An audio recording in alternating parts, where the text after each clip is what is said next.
Well, hello everyone! Ogre27 Kane here today, and I want to do a review of The Alliance Alive HD Remastered for Nintendo Switch. Let's do an overview and figure out what this game is all about. So this is a port and HD remaster of a 3DS game called The Alliance Alive. This is kind of a spiritual sequel to another game called Legend of Legacy. I never got to enjoy that game, but I hear it's being remade right now. This game is made by the same guy that made Suikoden, so if you're familiar with that series, you may enjoy this game. Well, as the name suggests, you're building an entire alliance of characters through a story-driven and turn-based RPG. All these elements fit fantastically, and this game really surprised me, so let's jump into the gameplay first. Although having the tried-and-true formula of a turn-based RPG, you go from town to town fighting battles between and gaining story elements, this game has a really awesome and unique story, and a really unique leveling system. You do not gain experience points and levels, but rather through use of your abilities and use of your attacks and defenses will you gain new ones, and those strengths will grow. It's very reminiscent of something like Final Fantasy II if you're familiar with that, but it doesn't have any of the annoying dialogue options or any of that crap going on. Thankfully, this game's system works really well, and I think they ironed out a lot of those kinks on Legend of Legacy, so I'm really interested to see what they come up with for the remake of that one.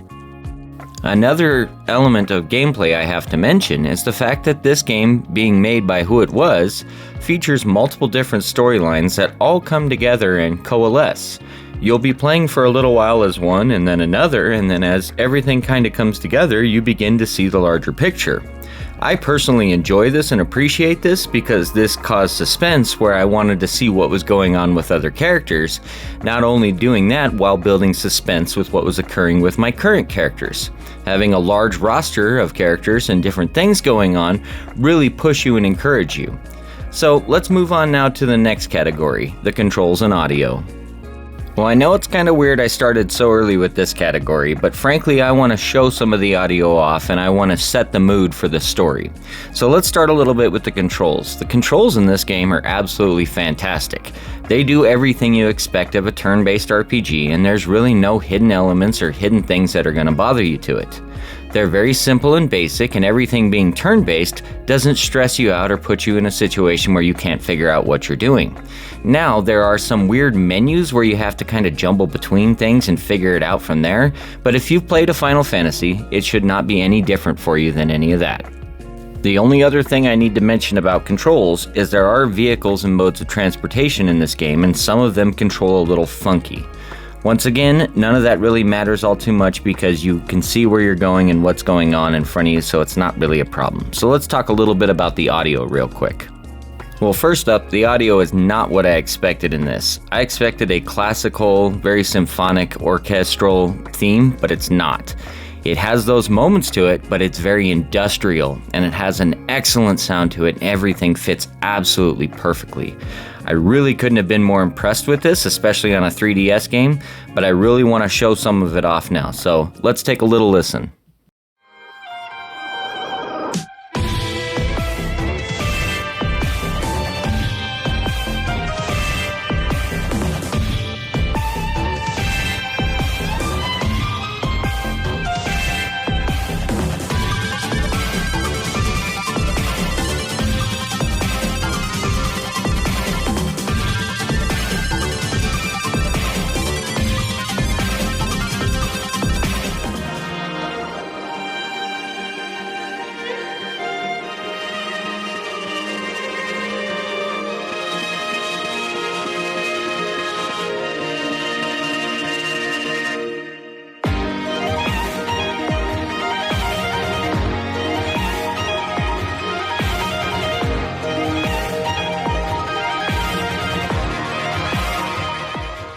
Wow, I love the music in this game. Let's hit the story now.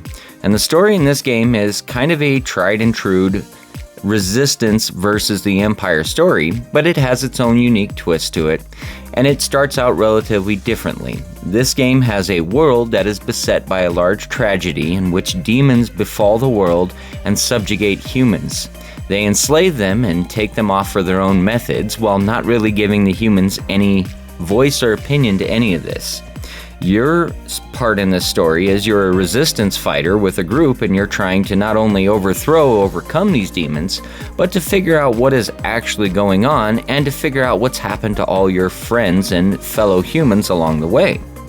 Now, the main two characters, Azura and Galil, basically do the majority of the story, but as you meet other characters to the Alliance and important story characters, they will have their own growth and their own development as well. I really enjoy how each storyline meshes so perfectly, and all of their purpose, each character's purpose comes together so fluently. The story in this game is not really something that you'd expect. It's very adult for a 3DS game, and not only are the themes fantastic, but everything that the characters bring to it. There is so much emphasis on the emotion of the character and what's going on in their world and their connections, their strength together, that you can't help but feel for them and their plight and want to see it to the end. It's not a very long RPG, but it is definitely one I highly recommend you playing all the way through. It is very well done. I do have to mention though, no voice acting, lots of reading, so let's do combat now. Well, I kind of mentioned this a little bit earlier, but the combat in this is definitely a turn-based RPG with its own little twist. If you've ever played Final Fantasy II, then you kind of know what I'm talking about. As you use your attacks and different abilities, they will grow in strength and you will learn new ones. Now, what's cool about this that's not about Final Fantasy is that this game incorporates new physical moves with it. So as you attack, you not only gain new magics and whatnot, but you gain new physical moves. And this is really important because it keeps you moving forward and propelling you and giving you reasons to keep using these moves.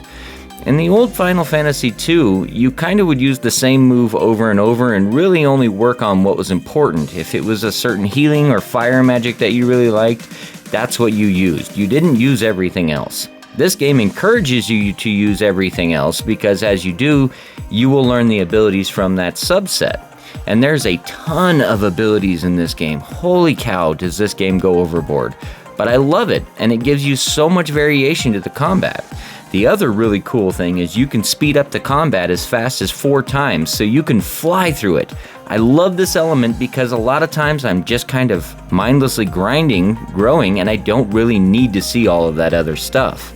So one little caveat I do have to mention is there's a small roguelike element where if you die, you lose a little bit of your max health. It's not a big deal, you can go to an inn and sleep and you'll gain it back.